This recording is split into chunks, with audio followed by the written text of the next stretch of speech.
Dando início às nossas atividades, convidamos Eduardo Boniolo, que vai falar sobre perícias em processos de recuperação judicial e falências. Ele é sócio da Apta Recuperação de Empresas, gerente de controles internos do Banco Real, formado pela Unicid, MBA em Gestão Empresarial pela Fundação Getúlio Vargas e professor em perícias contábeis. Bom dia a todos. Inicialmente quero agradecer o convite, parabenizar a organização pelo primeiro encontro de peritos contábeis, desejando aí que outros aconteçam, sempre com a presença de vocês e outras pessoas, pois acredito que esse é o caminho, né? Esses encontros, a gente traz um pouco aqui da vivência, né, do que está acontecendo, a gente troca muita informação e isso causa muita reflexão, né, para a gente reposicionar. O mercado não é um mercado estático, é um mercado que ele muda rapidamente e a gente tem que estar muito atento às mudanças para não ficar para trás, né? Eu vou mudar de posição aqui porque eu quero ver a apresentação, então peço desculpas. O que eu trouxe para vocês aqui hoje, na verdade, é uma parte, né? Eu acho que eu vou ficar aqui na frente, se vocês não se importarem. É uma pequena parte das oportunidades que esse mercado de falências e recuperação judicial traz. Tem outros. Como eu disse, cada dia surgem novas demandas, né, para a perícia.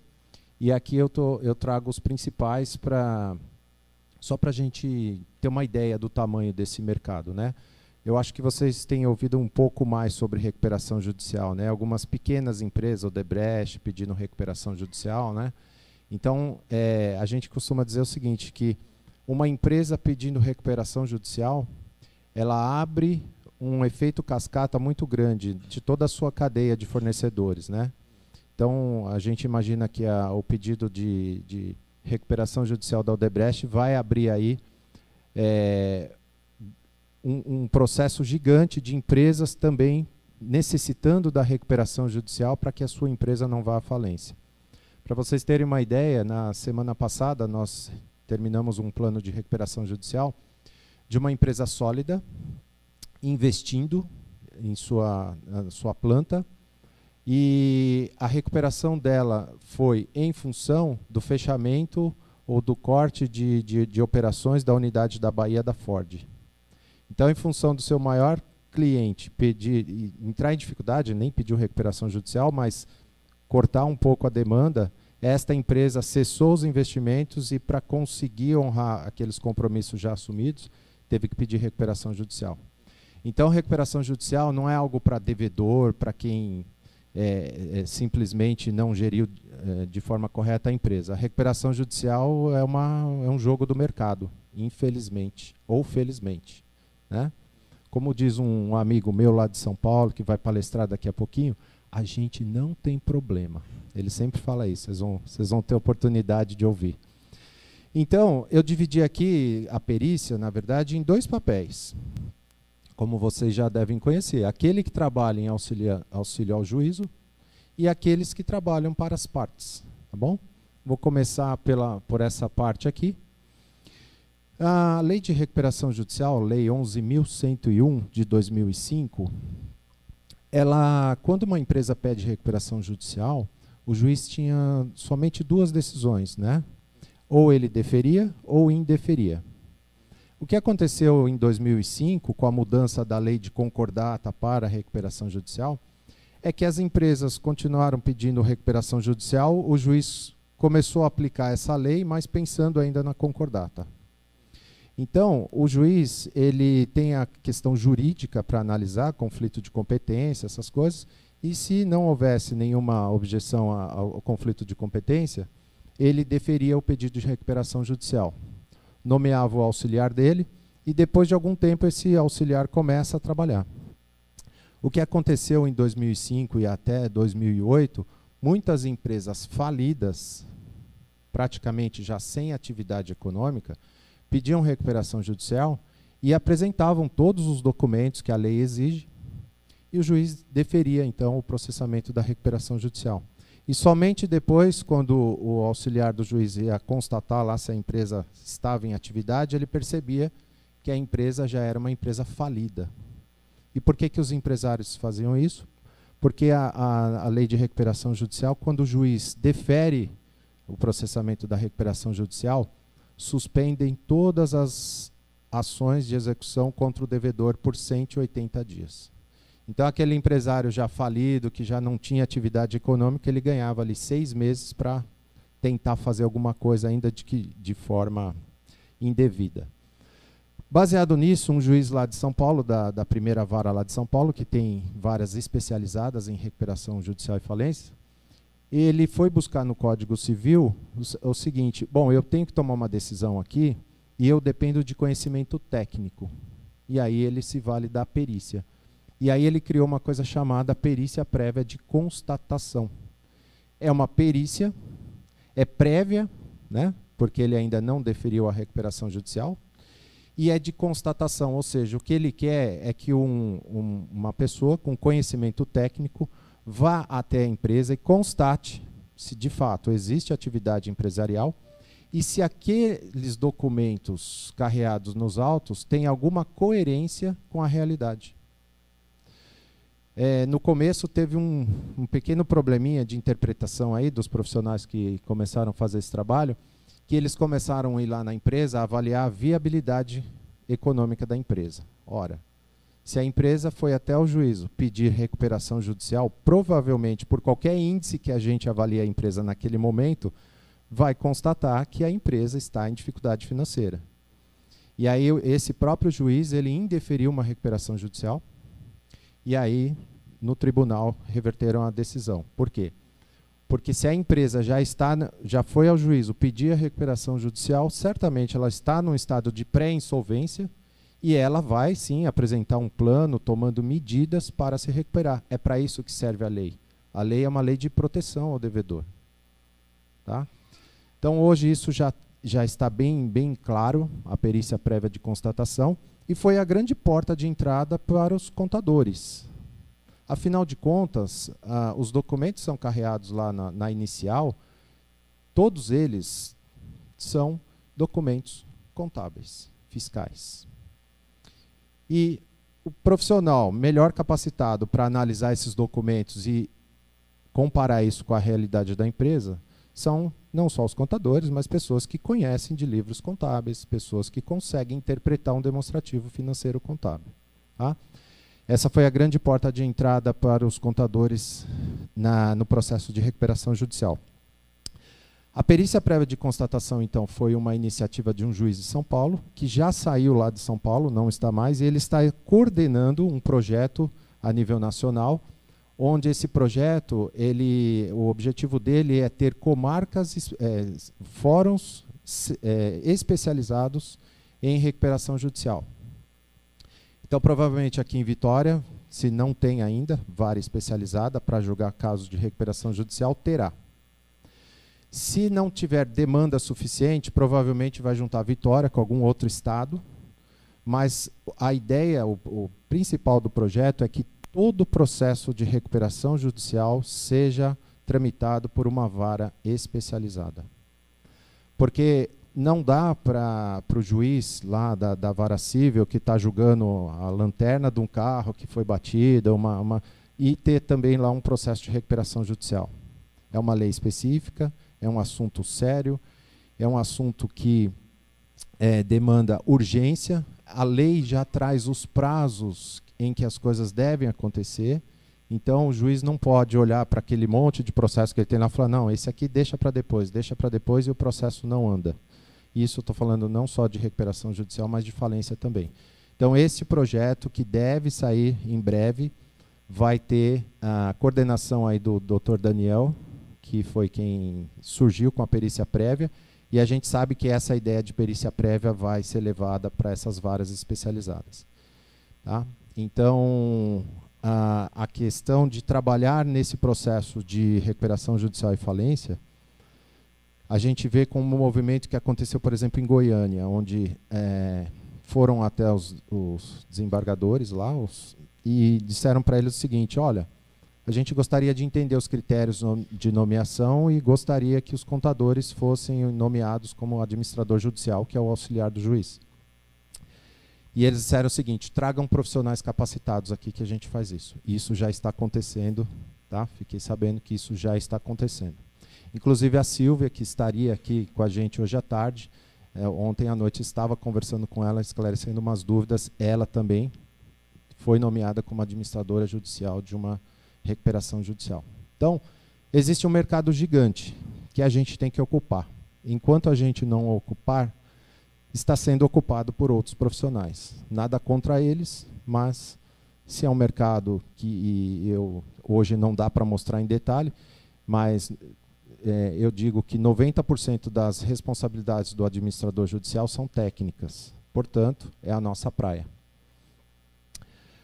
Uma outra atividade que é feita já dentro do processo de recuperação judicial, ou seja, depois que o juiz deferiu realmente a recuperação judicial, é a validação dos créditos, que a gente chama de verificação dos créditos. Então, a devedora pede recuperação judicial, informa quem são os seus credores, e aí o juiz quer que alguém com capacitação técnica avalie essa relação de credores e faça os seus ajustes, se necessário. Tá? Então, aqui, a verificação do crédito, para vocês terem uma ideia, ela é feita com base em documentos fiscais e escrituração do devedor. Mais uma vez, a lei privilegiou bastante aqui os profissionais que sabem interpretar demonstrativos financeiros contábeis. Tá? Então, é um processo de validação, que eu chamo, e é um processo que também conta com a participação do credor, porque a empresa devedora pode, no momento em que ela relacionou quem são os seus credores, ela pode errar, esquecer, enfim, pode cometer algum erro na hora da elaboração da relação de credores. E compete a este profissional acertar isso, incluindo créditos que são legitimamente devidos ou excluindo em alguns casos. Né?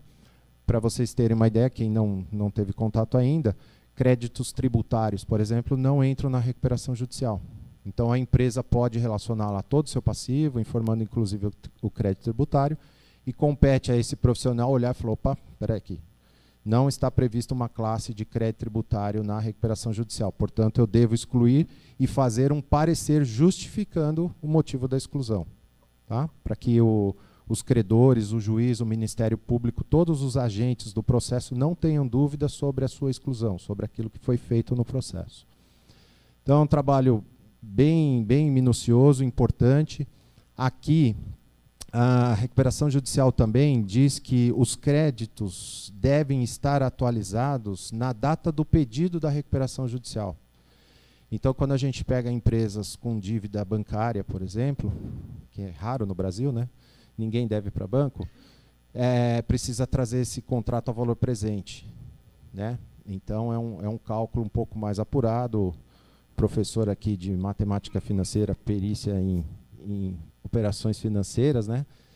tem contribuído bastante aí com os profissionais que precisam, né, se não sabem, precisam aprender a trazer os contratos, né, com juro futuro a valor presente. Uma outra parte importantíssima é a Assembleia Geral de Credores.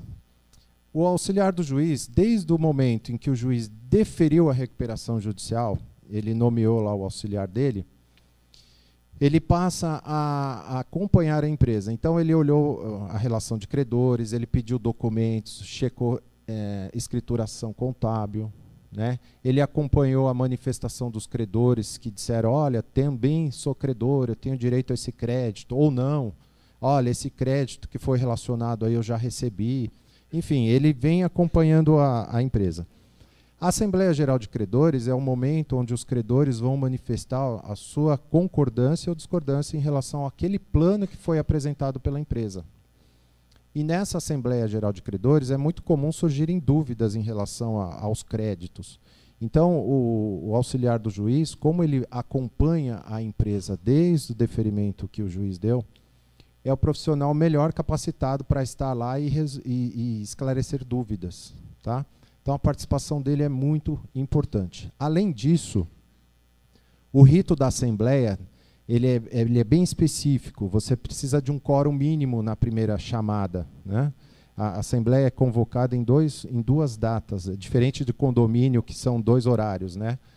O legislador aqui ele pensou o seguinte: se algum credor tem algum problema para chegar naquele dia, não adianta estender a segunda convocação meia hora depois. Então, a Assembleia Geral de Credores ela é feita em 2 datas. Quando sai o edital, já sai essas 2 datas. Nesta primeira convocação, eu tenho que ter um quórum mínimo. Eu tenho que ter 50% mais 1 em todas as classes, para que a Assembleia aconteça. Esta apuração tem que ser algo muito dinâmico, né? Então, à medida que as pessoas chegam e registram a sua presença, alguém tem que estar computando isso para poder apurar, porque, supondo que a Assembleia comece às 10 da manhã, o administrador judicial encerra o credenciamento e fala: teremos Assembleia hoje? Este profissional, essa pessoa que controla a presença na Assembleia, tem que estar com essa resposta pronta, né? Então, eu já participei de uma Assembleia como auxiliar ao devedor, que ao final da lista de presença, alguém tirou uma HP do bolso e começou a calcular para ver se tinha 50% dos credores, porque se computa isso por valor de crédito e não por pessoa. Então, o rito da Assembleia, ele é o capítulo 35, o artigo 35 da lei e seguintes, ele é bem específico. E a Assembleia Geral de Credores é um ambiente que a gente precisa tomar um certo cuidado. Não sei se vocês tiveram a oportunidade de ver no Profissão Repórter, acho que já tem uns 2 anos, o tempo passa tão rápido que a gente se perde no tempo. A Assembleia Geral de Credores do Hopi Hari, um parque de diversão que tem em São Paulo, que deixaram os credores subirem, fazer discurso. Não teve assembleia. Acabou quase em pancadaria, tiveram que chamar reforço policial. Então, é um ambiente muito perigoso, muito hostil. Porque, na verdade, o credor já recebeu um plano de recuperação judicial, já viu que não vai receber 100% dos seus créditos, já viu que vai receber isso a longo prazo, então os ânimos já estão assim bem acirrados, né? Então a Assembleia tem que ser algo muito dinâmico, a gente tem que fazer isso acontecer em meia hora, dependendo do tamanho. Uma Assembleia com esse número de participantes aqui dura 40 minutos no máximo, não pode ser mais do que isso. Não podemos deixar brecha para que comecem a surgir assuntos paralelos em relação ao devedor que está morando em Miami. Não pode ter isso. A gente tem que ser dinâmico, né? E tudo isso passa pelos nossos controles, pela nossa forma de fazer.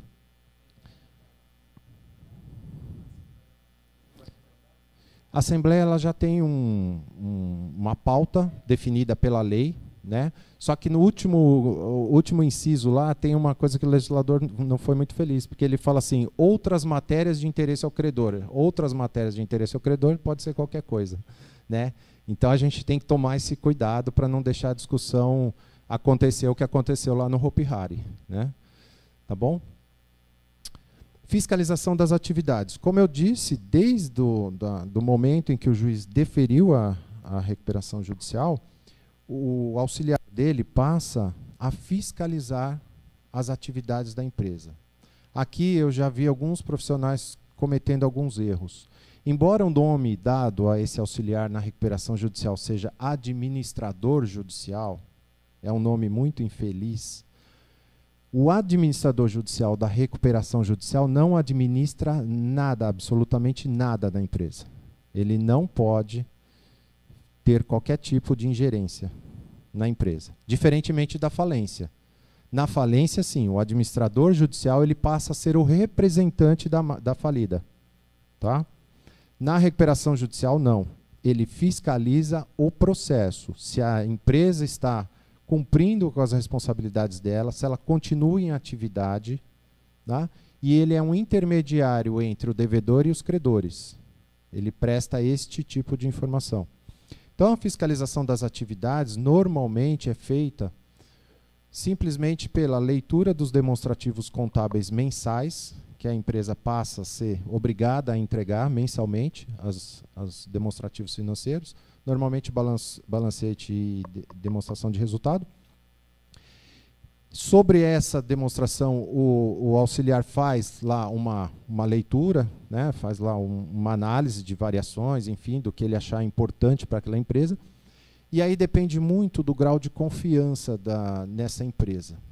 Por que eu digo isso? Algumas empresas a gente consegue fiscalizar somente com esse demonstrativo contábil. Faz análise vertical, horizontal, vê que não teve variação, a empresa mantém lá um ritmo normal de atividade.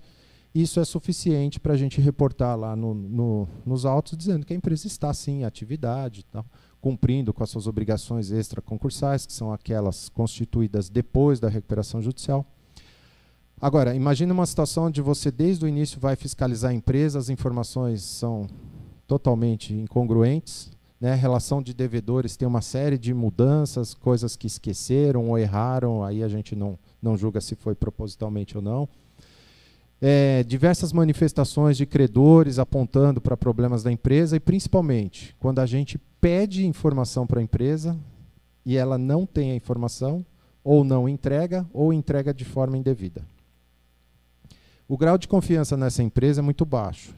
E aí, nesses casos, além do demonstrativo, a gente faz uma visita mensal na empresa, mensal, trimestral, semestral, vai depender do grau de confiança, para atestar que realmente aquela empresa continua em atividade, na atividade que ela se propõe a fazer. Isso aconteceu já bastante, né? A empresa muda de atividade sem comunicar ninguém no processo. E, principalmente, se ela não está deteriorando, vendendo ativos, que é a garantia dos credores. Tá? Então, para vocês terem uma ideia, eu tenho uma empresa no interior de São Paulo que a gente fiscaliza, eu passo para tomar um café a cada 6 meses, porque toda a informação que eu peço é muito rápida, muito precisa. E tem uma outra, próximo lá de São Paulo, que a gente visita todo mês. E tem uma máquina lá, uma máquina gigante deles lá, que todo mês a gente quer tirar foto dela, porque é aquela máquina que vai garantir o pagamento aos credores, caso essa empresa venha à falência.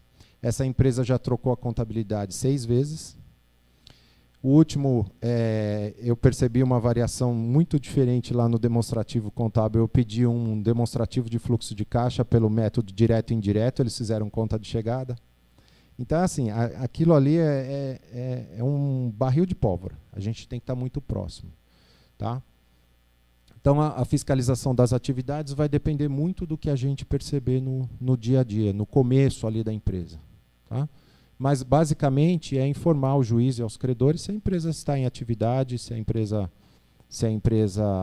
não está alienando ativos. Eu vou deixar para o final as perguntas. Pode ser? Eu deixei aqui para o final as perguntas. Fiscalização do cumprimento do plano. Essa aqui é uma parte também muito importante. A lei estabelece que, uma vez homologado o plano pelo juiz, os credores aprovaram em assembleia o plano e o juiz homologa esse plano de pagamento. A partir deste momento, então, além da fiscalização mensal das atividades, a gente passa a fiscalizar também o cumprimento do plano. O que é isso? Então, a empresa projetou lá nos seus demonstrativos de fluxo de caixa, que é por onde ela vai pagar a dívida, que ela teria lucro, que ela ia gerar um certo volume de caixa, e a gente começa a monitorar isso também. Então, passaram 6 meses, a empresa vinha numa situação de prejuízos, e aí ela disse que a partir da aprovação do plano, ela ia começar a gerar lucro e caixa suficiente para pagar os credores. Passaram 6 meses e a empresa continua dando prejuízo. Será que essa empresa vai cumprir o plano? Provavelmente não. Então, a fiscalização do cumprimento do plano é isso. Não só isso, esse é o primeiro passo. Segundo passo, tem que pagar os credores trabalhistas em até 1 ano. Está pagando? Fiscalizar isso também. Algumas empresas, a gente pede que faça o controle, mande o controle para a gente fica aguardando se algum credor reclamar. Outras, a gente faz o controle. E algumas, a gente, além de fazer o controle, pede para que envie os comprovantes, o grau de confiança que a gente tem na empresa. Tá? Então, a fiscalização do cumprimento do plano ela vai acontecer até 2 anos após a homologação do plano pelo juiz, e nesses 2 anos a gente vai ficar acompanhando se ela está alcançando os resultados que ela projetou e se ela está cumprindo com os pagamentos que ela assumiu. E aí não é tão simples, né? Porque o plano de recuperação judicial, ele normalmente, ele prevê deságio, correção e pagamento parcelado. E por incrível que pareça, a gente não encontra profissionais nas empresas que conseguem fazer essa continha. Um deságio, uma correção, ainda mais quando é TR, essas coisas, parece que é difícil achar o índice. Não entendo essa dificuldade. E o parcelamento.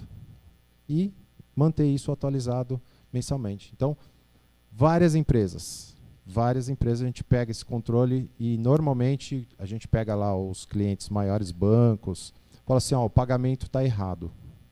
E aí a gente vai calcular a parcela e de fato está errado, porque eles não estão aplicando o índice correto, ou primeiro aplicar o índice, depois o deságio, enfim.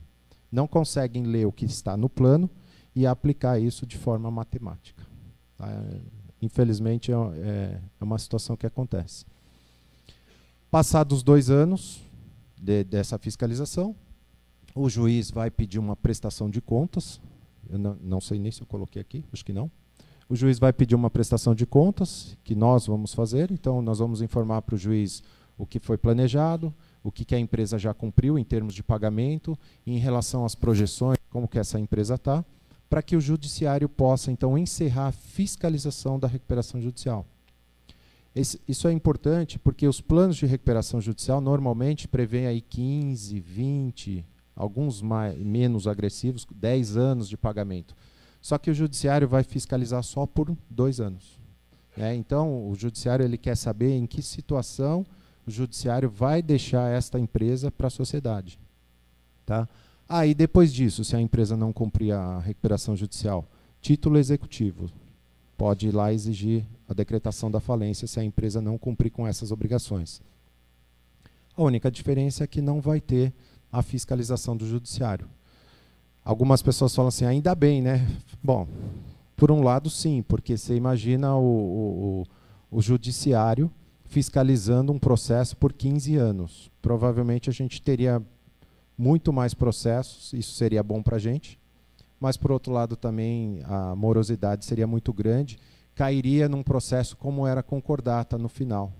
No final dos tempos da concordata, quando uma empresa pedia concordata, a reação dos credores era, esquece, esse crédito eu já não recebo mais. Embora não tenha mais concordata desde 2005, fevereiro de 2005, ainda a gente tem processo de concordata tramitando nas varas, de tão moroso que era o processo. Então, assim, a gente não quer isso, né? A gente não quer ter um processo ali de 15, 20 anos fiscalizar uma empresa para garantir os nossos honorários, porque daqui a pouco a lei vai cair em descrédito e aí vai acabar esse mercado. Tudo bem? Então, esses são os principais trabalhos feitos aí pelo administrador judicial em auxílio ao juiz. Quem pode ser administrador judicial? A lei não estabelece o profissional. Ela diz que profissional idôneo, obviamente, de confiança do juiz, e, preferencialmente, advogado, administrador, contador, economista ou empresa especializada. Então, qualquer profissional que tenha capacitação técnica pode ser administrador judicial. Porém, como eu disse aqui para vocês, as responsabilidades são técnicas. Então, o que vem acontecendo, isso aconteceu muito em 2005, isso, graças a Deus, está mudando, é que os juízes continuam nomeando os advogados como administradores judiciais, mas eles têm alguma dificuldade na parte de cálculo, na parte de leitura de demonstrativo financeiro contábil, e aí eles subcontratam, então, um profissional para ser o assistente dele, para ser o perito judicial dele. Este profissional, ele não é auxiliar direto do juiz, ele é auxiliar do administrador judicial. Isso tem algumas implicações boas e ruins. A boa é que este profissional não precisa fazer petição, não precisa ter um contato direto com o juiz. Todo o contato dele é com o administrador judicial. Tá? Para quem não gosta muito de estar ali no dia a dia com o juiz, isso é uma boa notícia. A má notícia é que ele não recebe 100% dos honorários, né? Ele vai receber uma parte dos honorários, tá bom? Mas eu garanto que eu não vou falar de honorários aqui para vocês, senão vocês vão embora. A não ser que vocês perguntem, eu tenho que responder. Tá bom? Nós temos também a necessidade aqui muito mais deste profissional auxiliando as empresas, principalmente as devedoras. Principalmente. O que a gente vê de empresas que entram em recuperação judicial, e quando a gente analisa, fala, nossa, não era o caso de recuperação judicial, o número ainda é muito grande. A gente percebe a ausência deste profissional, com o mesmo conhecimento técnico, auxiliando as empresas, a gente percebe isso praticamente todo dia. E isso a gente percebe das mais diversas formas. Desde a elaboração de uma relação de credores, que não atendem às classes previstas lá na recuperação judicial, até mesmo a parte de avaliação, se a recuperação judicial era o melhor caminho. A gente costuma dizer o seguinte, a recuperação judicial é um remédio amargo, não é doce. É um remédio que cura, mas ele é amargo. Então, essa decisão de ingressar com um processo de recuperação judicial, ela tem que ser uma decisão muito bem fundamentada. A empresa precisa ter ciência do que ela está fazendo. Até porque, para vocês terem uma ideia, se uma empresa pedir recuperação judicial e desistir no meio do caminho, desistir, conseguir aqui algum recurso aqui, consigo pagar todos e vou desistir. Para fazer isso, ela precisa chamar uma assembleia, trazer os seus credores numa assembleia, para que eles votem se eles aceitam ou não a desistência da recuperação judicial. Então, não é um processo simples. Tá? E a gente percebe a ausência deste profissional lá nas empresas. O que esse profissional pode fazer lá? E aí, aqui, falando no CRC, para os meus colegas aí, contadores, eu escrevo isso no livro, eu acho que o contador é o profissional melhor capacitado para diagnosticar uma situação de crise. Porque a crise, muita gente que não é técnico, fala assim, a crise é quando falta dinheiro para pagar. Não. A crise começa muito antes. A crise financeira, a falta de recurso para efetuar pagamento, ela não é causa, ela é consequência. Certamente a gente vai ter indicadores já bem anteriores a essa crise financeira, que é a crise econômica. Né?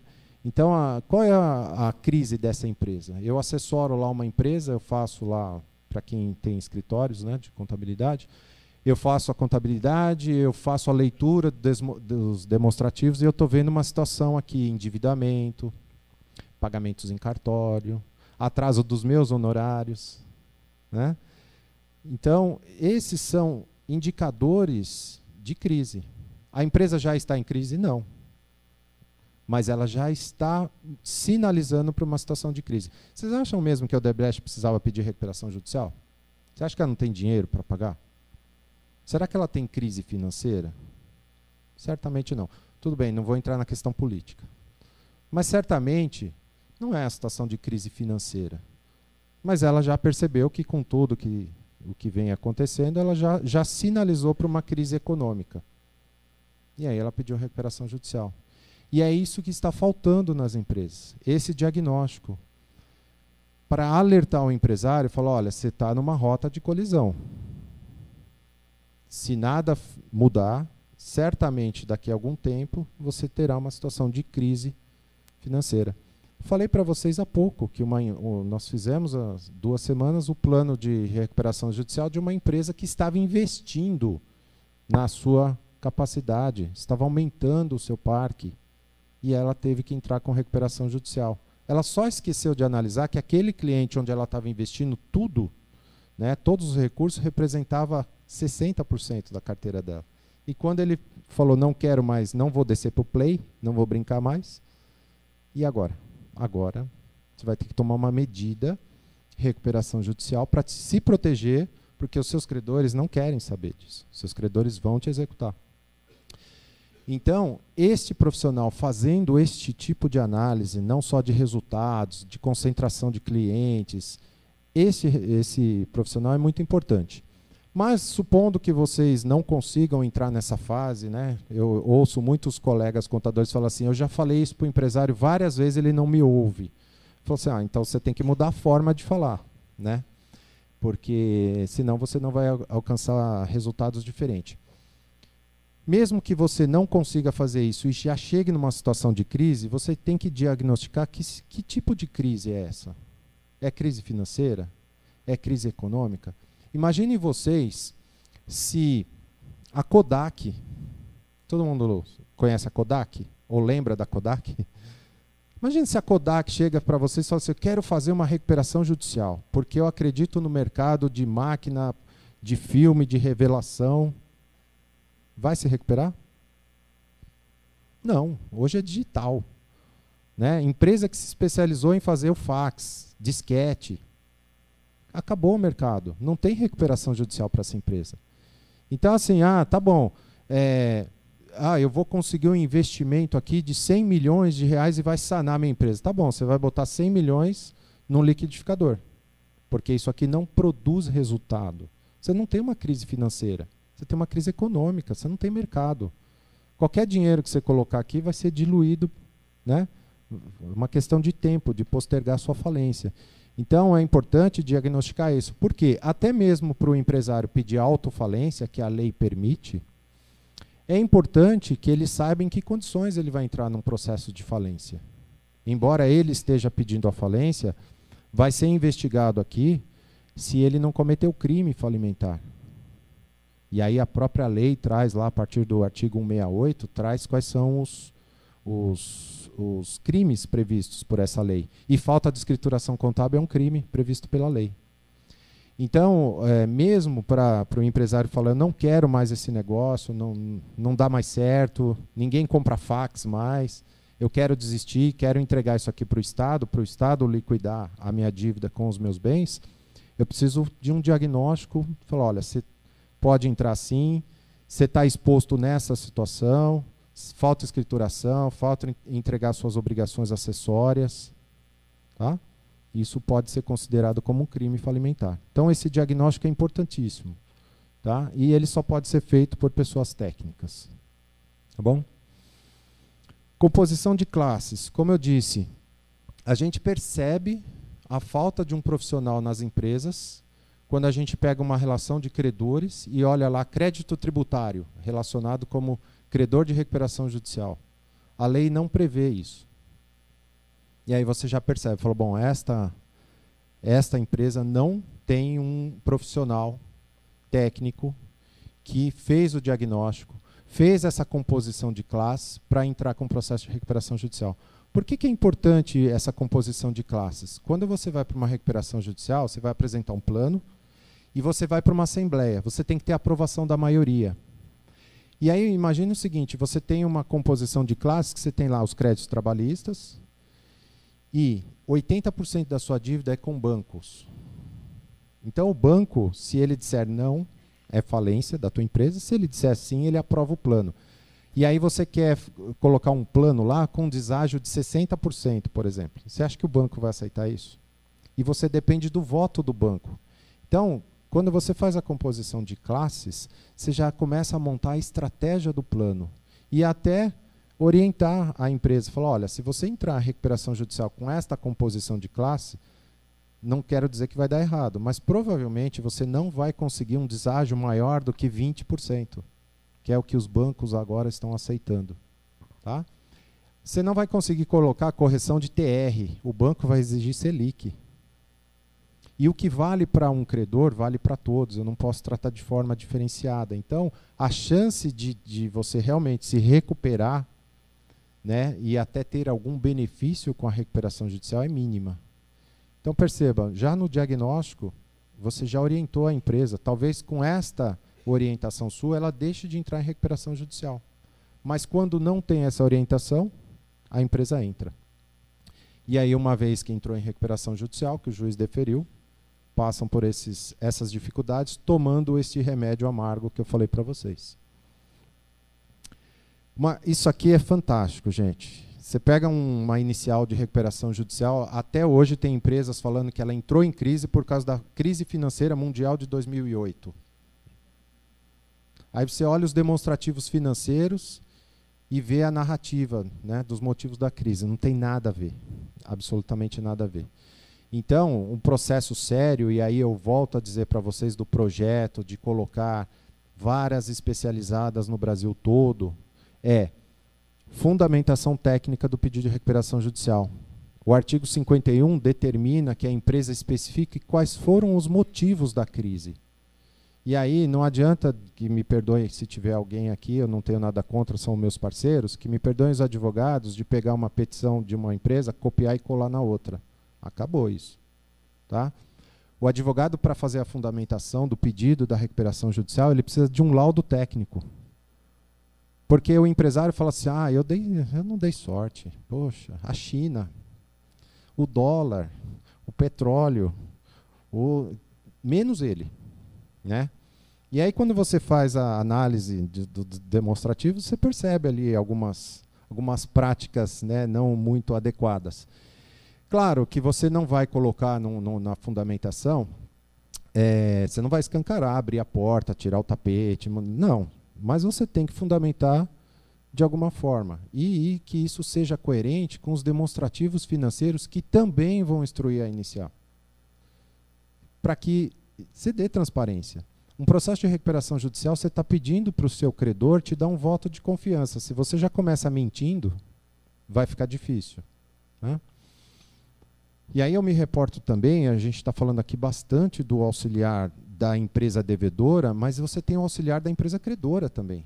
Você tem um técnico lá na empresa credora que está lendo tudo isso aqui, está falando para o credor, esse cara está mentindo. Né?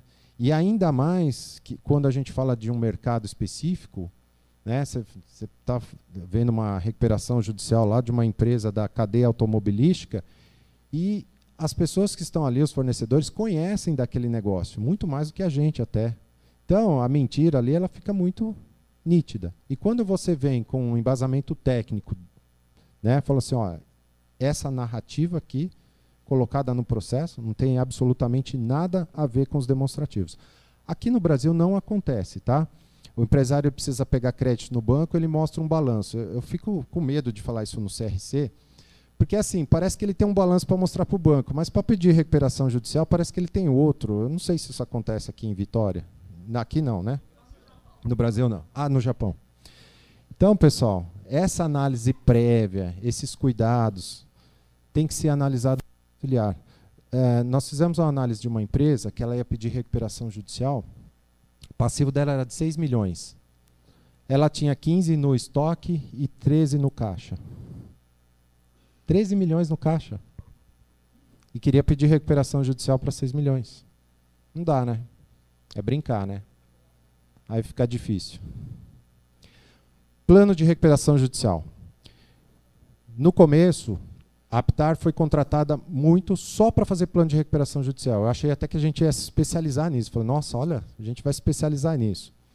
O plano de recuperação judicial é depois que o juiz, então, deferiu a recuperação judicial, a empresa tem 60 dias para apresentar o seu plano de recuperação judicial. Algumas pessoas confundem plano de recuperação judicial com plano de pagamentos. O plano de pagamento é um capítulo do plano de recuperação judicial.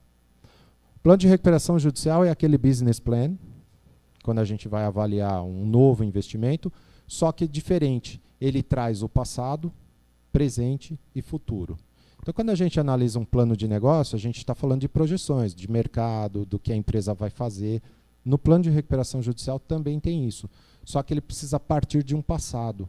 Olha, eu errei, eu estou tomando essas medidas para consertar, a partir dessas medidas vão gerar esses resultados, e com esses resultados eu estou destinando esta parte para pagamento aos meus credores. Isso é um plano de recuperação judicial. Tá? Ele tem que prever uma série de coisas, inclusive o tratamento da dívida extraconcursal. Então a empresa tem um passivo tributário gigante. Entrou na recuperação judicial? Não. O fisco vai lá na Assembleia? Não. Mas ela precisa honrar esse passivo tributário. Perdão. Ela precisa honrar. E ela não pode destinar a sobra de caixa dela toda para pagar os credores e esquecer do fisco. Que isso não vai acontecer. O fisco não vai. Passados 180 dias, o fisco vai executar a sua dívida, né? A dívida da empresa. Então, neste plano de recuperação judicial, tem que prever esse tipo de coisa também.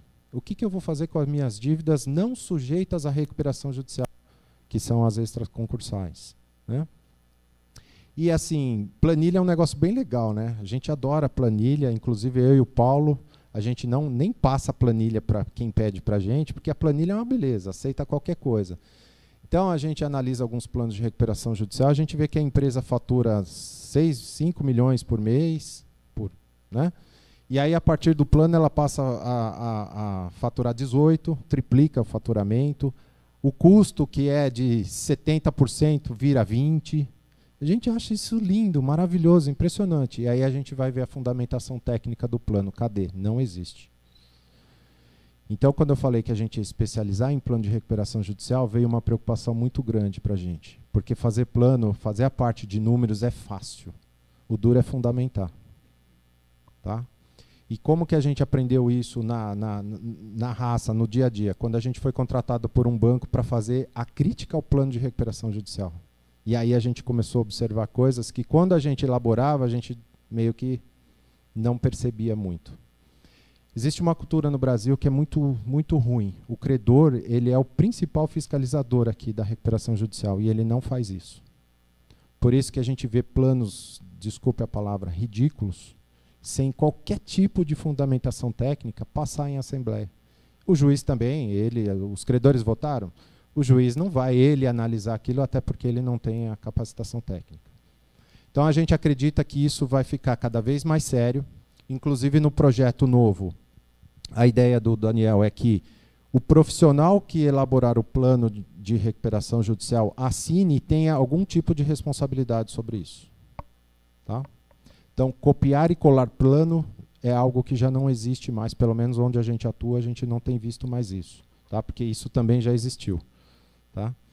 Copiaram um plano nosso que esqueceram de trocar o nome da empresa, para vocês terem uma ideia. Gente, eu falo isso, é verdade, não é piada não, pelo amor de Deus.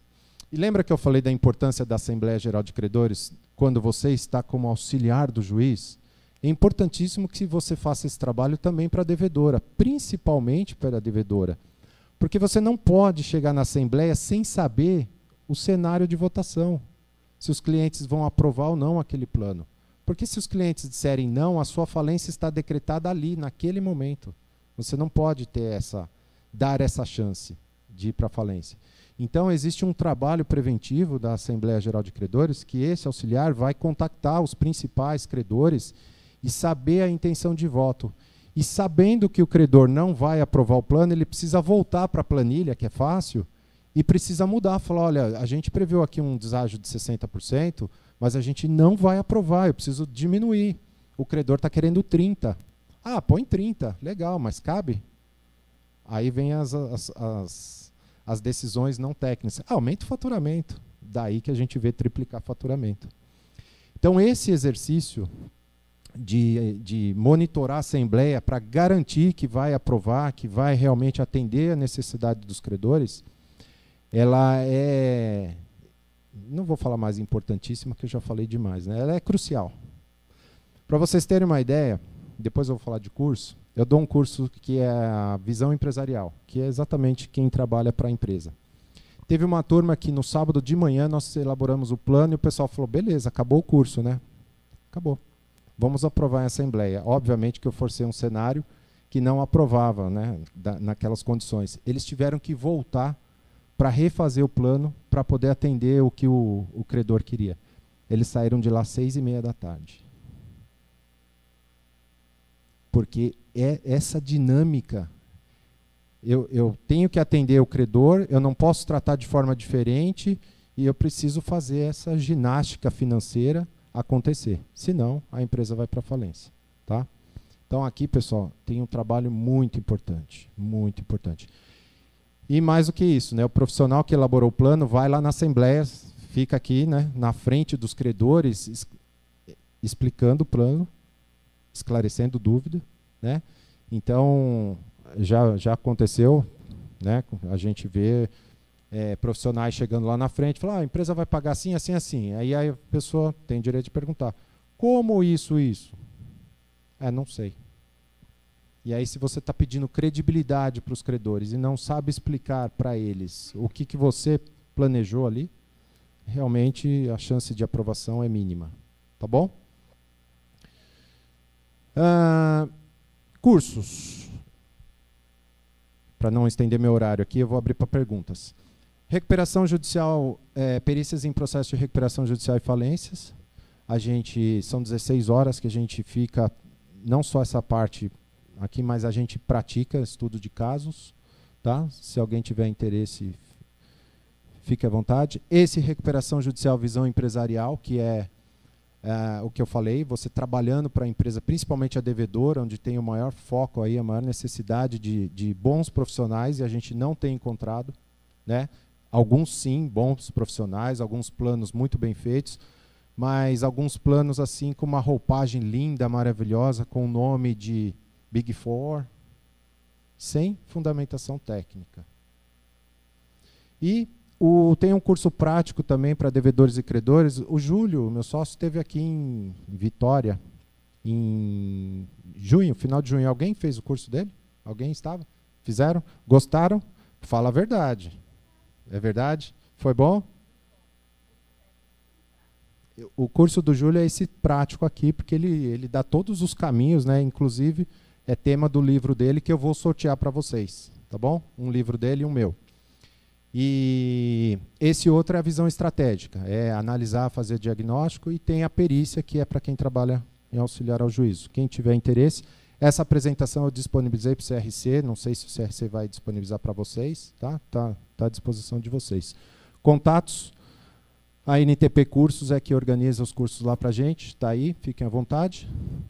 Além do prazer enorme de ter sido convidado a ser professor da BSSP, né? Já é? Ótimo. Não, né? A ficha manda. A ficha é mais fácil. Tá bom? E tá aí então os dois cursos, os dois livros. Eu vou sortear um de cada. Nós temos várias bibliografias sobre recuperação judicial e falência, todas jurídicas. Aí um amigo meu um dia virou para mim e falou: por que você não escreve um livro falando da parte técnica? Quase matei ele, né? Falei, pô, esse cara acha que eu tenho tempo, mas eu agradeço bastante a dica do Paulo. E aí eu escrevi, então, Perícias em Falência e Recuperação Judicial. Eu separo na lei tudo aquilo que afeta o nosso trabalho, que a gente vai usar, porque a lei tem 204 artigos, né? Então eu separo o que essencialmente a gente precisa saber para fazer o nosso trabalho, e aí eu vou falando o que eu falei aqui em detalhes para vocês. E aí o Júlio, no mesmo momento, falou, bom, então eu vou escrever um guia prático, né, para o devedor e para o credor também, porque o credor às vezes também fica meio vendido. Esse plano aqui é bom, ele simula uma assembleia com vocês, né, e aí vocês votam contra, eu sei, ele me conta as coisas. E aí vocês se arrependem depois, porque votar contra é... Por exemplo, você pega uma empresa que tem um passivo tributário, não está na recuperação judicial. Quando você vota na falência, o crédito tributário entra na falência e entra na frente de alguns credores. Então, você está jogando fora a sua chance de receber, né? Se você tinha alguma chance, você jogou fora. Então, essa simulação que eu sei que o Júlio faz. Tá bom? Antes das perguntas, eu queria perguntar o seguinte: quem tem uma lista de presença? Pega para mim os dois primeiros nomes, porque eu aprecio muito pontualidade. Desculpem o critério. Não tem, mas é o primeiro que assinou. Você sabe quem é? Então diga os nomes. Ele é o nome dele.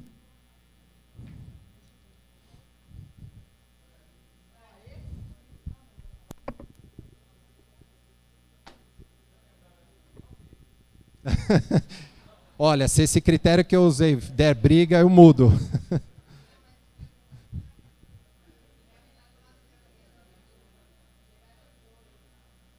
Quem são os dois que chegaram primeiro? Você já tem o livro? Quem é a outra pessoa? Foi ao banheiro. Não tem problema, quem chega cedo tem direito a tudo. Quem chega atrasado não tem direito a nada. É o primeiro da fila, né? Pessoal, perguntas, enquanto chega aqui o... Vamos lá. Basicamente, primeiramente, parabéns pela palestra. Eu sou Mário, sou representante e presidente da ACV, Associação de Contadores de Vitória, e sou perito também e contador. Eu gostaria de saber, assim, quando a gente fala em recuperação judicial, a gente olha muito o lado da empresa em si.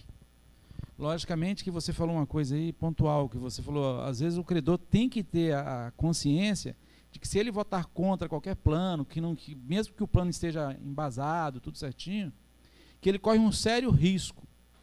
Ou seja, neste caso também, do lado de cá, existe um nicho de negócio que você pode aproveitar nessa parte.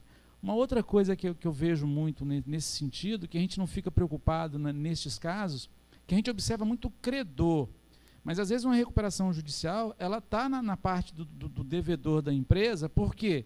Porque talvez ele tenha alguma coisa de situação de devedores que ele pode acionar e até cobrir esses credores, né, no futuro. E ele não aciona por algum motivo, por ele não ter uma cobrança direta, por ele não ter uma equipe. Isso também influencia na hora de você fazer a análise de se ela pode ou não pode entrar em recuperação? Obrigado pela pergunta. Quando a gente fala de devedor e credor e recuperação judicial, a gente está falando assim, bom, quem é o meu devedor? Antes de ser devedor, meu cliente. Eu quero perder cliente. É interessante que meu cliente feche as portas? Ou é interessante que ele se mantenha em atividade? Então, o primeiro pensamento deveria apoiar o devedor para que ele se recupere, continue comprando da minha empresa, eu continuo fornecendo para ele, é o meu mercado, é o meu cliente, eu não quero matar o meu cliente. Então, o pensamento deveria ser esse. Obviamente que dinheiro não aceita desaforo, então não é a qualquer custo. Agora, existem soluções inteligentes a serem propostas, como, por exemplo, você trocar uma parte da dívida que está sujeita à recuperação judicial por uma dívida extraconcursal. Todas as operações feitas após o pedido de recuperação judicial têm natureza extraconcursal. Então, você pode, através de instrumentos jurídicos, fazer essas compensações e trocas para que você apoie a empresa como credor e, numa eventual falência, você tenha preferência no recebimento. Então, existem muitas estratégias. Por isso, daquele curso lá de Visão Estratégia, porque tem um banco, por exemplo, em São Paulo, que se especializou em trabalhar com empresa em recuperação judicial. Por quê? Porque ele entra depois do pedido da recuperação judicial. E aí ele é extraconcursal. Se aquela empresa for para falência, o crédito dele é recebido antes da classe trabalhista. Olha que negócio interessante. Tá? Então, este banco pegou a recusa de todos os bancos. Não trabalho com empresa em recuperação judicial. Ele falou, ok, eu trabalho. Então, é assim, você levar qualquer cliente seu lá para esse banco, ele olha, analisa, fala, qual que é a situação? Provavelmente recuperação judicial. Ele fala, pode pedir recuperação judicial que eu te dou X milhões, X mil reais para você começar. Antes disso, nem um centavo. Porque ele não quer ficar sujeito à recuperação judicial. Então, tem muito isso. Tá? E tem isso também que você falou, interessante, é saber levar isso. Né? Saber levar isso para... Nós fizemos a recuperação judicial da maior distribuidora de bebidas de São Paulo, que era a distribuidora da Brasil Quirim. Nós fomos até a Brasil Quirim apresentar para eles qual era a estratégia da recuperação judicial antes de entrar com o pedido de recuperação judicial. E eles apoiaram e a gente conseguiu, porque sem o voto deles a gente não conseguiria aprovar o plano. Só que a Brasil Quirim entendeu também que ele estava falando do maior distribuidor de bebidas dele. Então era uma negociação muito comercial, estratégica. Então tem formas e formas de fazer recuperação judicial. Eu costumo brincar nos cursos que dá tempo, eu falo assim, ó, que uma vez um rei queria saber sobre o seu futuro. Contratou um perito vidente, o perito chegou lá e falou, o senhor vai morrer cedo. Ele quase matou o perito. Aí mandou outro perito lá, vidente. O perito vidente falou, o senhor é um homem de muita sorte. O senhor não vai passar pela dor de enterrar os seus parentes. O rei ficou feliz. Tá bom? Quem mais? Ó, estou esperando os ganhadores aqui. Eu não sei se é verdade, que era a confirmação. No caso de empresa que entra com o pedido de recuperação judicial e participa de consórcios, os credores dos consórcios, eles são ou não passíveis de entrar no rol de credores? A empresa participa de consórcio, pediu recuperação judicial. Todo o crédito existente na data do pedido de recuperação judicial, aqueles previstos em lei, são sujeitos à recuperação judicial. Todos, existentes na data. Inclusive. Tá bom? Quem mais? Vocês dois? Pode vir aqui. o assunto daqui a pouco é honorários. Só que em recuperação judicial, nos trabalhos que são realizados pelos contadores em perícia, em assistência técnica e recuperação judicial, a gente sabe que a condição de remuneração é muito especial, muito específica a condição. E aí você falou que não ia falar, mas se perguntasse ia falar. Eu gostaria de perguntar como é que funciona a remuneração, porque eu sei que ganha muito dinheiro com isso. O próximo palestrante é ele, eu já tenho a pergunta. A lei diz que a remuneração do administrador judicial não excederá 5% do valor da dívida sujeita à recuperação judicial. Até 5% sobre o valor sujeito à recuperação judicial. Então, uma empresa que pediu recuperação judicial e demonstra lá uma dívida sujeita à recuperação judicial de 10 milhões. Até 5% desse valor. Obviamente que o valor é bom, né? É um valor 500 mil reais, que a gente está falando de uma empresa em crise financeira. Ela não vai tirar 500 mil reais e pagar à vista os honorários, nem o juiz vai pedir para que ela faça um depósito judicial.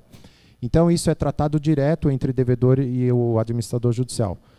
Normalmente, o que a gente faz é o seguinte, nós, pelos prazos da lei, nós vamos fiscalizar 2 anos depois da homologação. E o tempo previsto para essa homologação acontecer são 180 dias. Então, somando isso, dá 30 meses. O que a gente faz é dividir esse valor de honorário por 30 meses e a gente recebe isso diretamente da devedora, sem guia de levantamento judicial. Lógico que tem inadimplência também, mas tem uma questão muito importante aqui.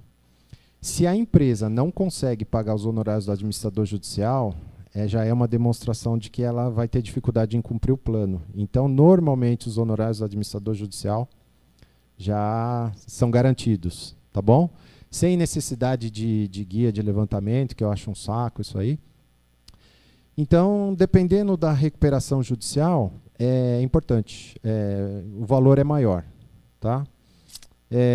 Tem uma coisa importantíssima em recuperação judicial que eu adoro falar, principalmente quando o Paulo está presente. Não tem quesito. O credor manda uma impugnação de crédito lá, fala, não concordo com esse crédito. Ele tem que mandar os documentos, ele tem que mandar demonstrativo de cálculo, mas ele não faz quesito. E mesmo que ele faça quesitos, a gente não responde. Porque não existe quesitos em recuperação judicial, tá bom? Então isso já alivia bastante o nosso trabalho, né? Quem mais? Meu nome é Márcio, eu iniciei minha vida profissional na auditoria, hoje eu estou na perícia judicial e a pergunta é em relação a esse tipo de evento, que é uma recuperação judicial, e que se o administrador ele entende que precisa ter um profissional para dar uma situação para ele, a maioria das vezes é um trabalho de perícia e a maioria das vezes contrata auditor. E isso é um negócio que tem no mercado e a maioria, estou falando como perito que tem um mercado enorme, extrajudicial, e que o trabalho é muito penoso. Por quê?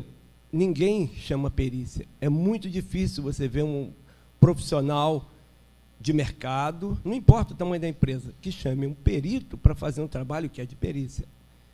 Como é que você enxerga isso, por favor? Por isso que eu adoro esses encontros. É muito importante compartilhar isso. Obrigado. Eu vejo o seguinte, o profissional que está atuando lá tem que ter a capacitação técnica em cumprir aquelas obrigações. Se pegar um auditor que usar, por exemplo, um método de amostragem, se eu estiver do outro lado, nós vamos ter problemas. Não, ter problemas a gente não tem, como diz meu amigo, mas a gente vai debater. Porque não pode ser. A relação de credores que eu falei para vocês, o administrador judicial, depois, ele vai assinar uma relação de credores. Ele está atestando que tudo que está ali é verdade, que passou pela análise dele. Como é que eu posso fazer isso por amostragem? Em perícia existe amostragem?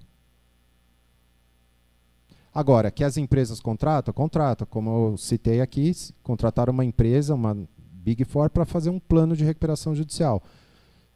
Desculpa, é aquele relatório que você lê e fala, tá, e aí? E você fica ansioso, dá dor no estômago pela conclusão e não chega à conclusão, né?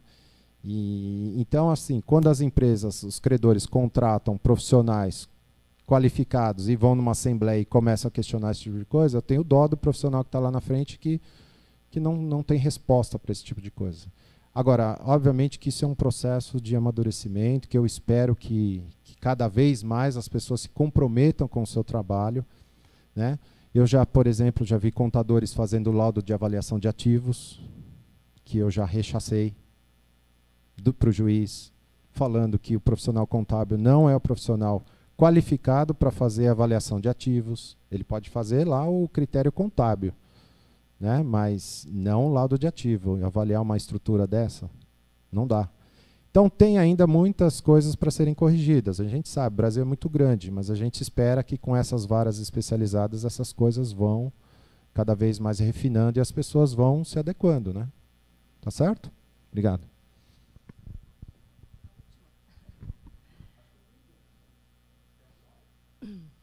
Bom, professor, né, vamos chamar de professor. Obrigada, parabéns pela palestra. Meu nome é Tamires, eu sou conselheira aqui do CRC. Também atuo com perícia e contabilidade gerencial, enfim, inúmeras tarefas, mas atuo especificamente em recuperação judicial também. E aí eu queria só fazer um comentário sobre o cenário que nós temos vivido aqui no Espírito Santo, nas varas de falência, na vara de falência, que é a única vara que nós temos em Vitória, onde essa vara hoje vai ser descentralizada. Todas as recuperações judiciais e falências vão ser jogadas para as comarcas, onde existem os fóruns, Vila Velha, Vitória, enfim. Então, nós não temos mais apesar de todo investimento em conhecimento nessa área, no meu caso, hoje nós não temos mais uma centralização desse conhecimento para executar esse trabalho, tanto como perito como administrador judicial. Um outro detalhe é que nós temos perdido bastante mercado para os profissionais de São Paulo. Então, grandes administrações judiciais de Vitória têm sido administradas por profissionais de São Paulo. É uma coisa que a gente comentou com o professor Júlio no curso também. Então, sobre essa descentralização da vara, eu queria ouvir um pouco da sua opinião, porque a gente entende que no tribunal isso vai ser revogado. Eu queria ouvir um pouquinho. Obrigado, Tamires. Vai na contramão do projeto que eu falei, né? O projeto é de deixar varas especializadas justamente para aquele juiz ter um entendimento claro daquela matéria, né? E conseguir dar andamento no processo. Então, é um processo, o que você está me contando é na contramão, vai na contramão. Creio eu, é que a gente tem um ambiente lá em Brasília que precisa passar esse projeto que não favorece, né? Ele já tem 2 anos que está lá. E creio eu que isso vai sair, porque as empresas estão agonizando, né? Nós temos decisões aí de deferimento de recuperação judicial pendente de 3, 4 meses. O que a empresa faz nesse período? Né? Nós tivemos casos lá em São Paulo de pessoas que foram armadas até a empresa para receber. Então, o judiciário ele precisa dar sua contribuição. A gente sabe do projeto, a gente meio que participou desse projeto, e a gente sabe que ele vai trazer celeridade. E aí, quando a gente ouve isso, a gente é aquela solução caseira, né, que cada estado está tentando fazer da sua forma. E aí, quando vem algo mais centralizado, aí eu acredito que vai ser o movimento.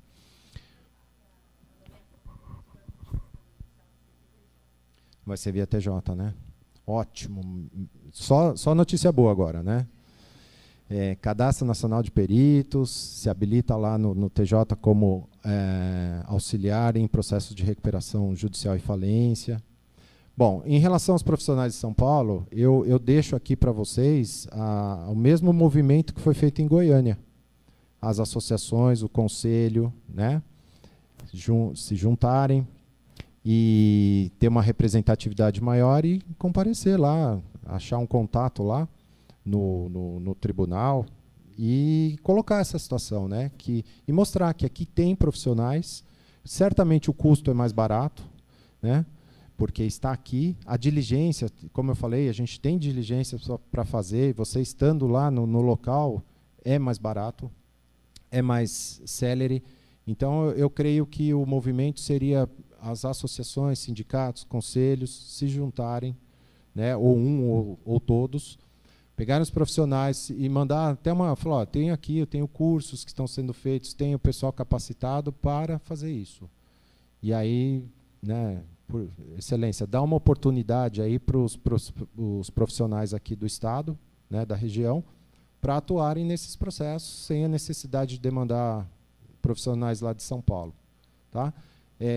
Não conheço, é a primeira vez que eu venho aqui para Vitória, estou conhecendo agora, mas eu conheço a minha realidade lá. Eu sei que os custos lá são muito caros e, obviamente, os honorários têm que ser num patamar alto para cobrir os custos. Não tem jeito, não é porque a gente é melhor, não, nada disso, esquece isso. Um aluguel lá na Avenida Paulista é caro, não sei aqui quanto custa, mas se for mais barato, você tem competitividade e consegue aceitar um honorário um pouco menor e fazer o trabalho com a mesma qualidade, a mesma eficiência. Então, acho que tem que ir lá conscientizar os juízes. A gente tem que provocar um pouquinho, às vezes. Né? Não dá para a gente ficar só daqui esperando alguma coisa acontecer. E se uma pessoa não tem essa força, aproveitem o conselho, o sindicato, associações. OAB, pode ser. Tá bom? Quem mais? Alguém ia fazer uma pergunta no meio da palestra, eu falei que ia deixar para o final. Era você? Já respondi, eu li a sua pergunta mentalmente. Eu estava daqui só, falei, ele vai perguntar essa coisa. Eu já respondi. Ninguém mais? Ganhadores do livro.